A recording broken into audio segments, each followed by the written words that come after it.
Hello again. Hi, everyone. All right, so we were discussing the other days what are things that patients find important, or we find important for patients to tell us before operations. So tell us about some of the common things that we ask. So one thing for all of our procedures, well, not all of them, I should say, blood thinners is a very big conversation that we have with our patients, and they should be telling us about them, especially things like aspirin. We'll tell patients to stop that a week before any elective procedures. And then Eliquis or Xarelto, those should be stopped at least 2 days before surgery. And anytime that they are stopped, you should always talk to your cardiologist before doing this procedure with us.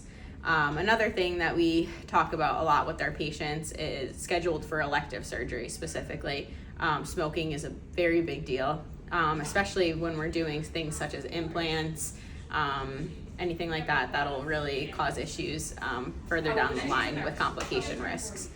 So we'll tell patients they need to stop smoking at least 4 weeks before their surgery, and we'll give them a nicotine test a week prior to the procedure. And we always tell our patients, we're not trying to torture them or, make them do something that they're not going to be very happy about. I mean, I think people should stop smoking in general, but why do we specifically tell them to stop smoking 4 weeks? What are some of the common risks that we see, unfortunately, sometimes? So skin necrosis is a very big problem that patients could have because smoking will constrict the blood vessels going to your skin, and there's really small vessels that you really can't even see without a microscope that smoking will constrict. Yep, same thing with infection risk, delayed wound healing, right? We've seen some of that, unfortunately, with people who haven't quit smoking, so that's why it's important.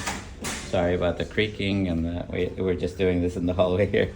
Okay, what about vitamins and fish oil and all that? Okay, so the one really important one is omega-3 or fish oil. We'll tell patients at least a week to stop that prior to their surgeries.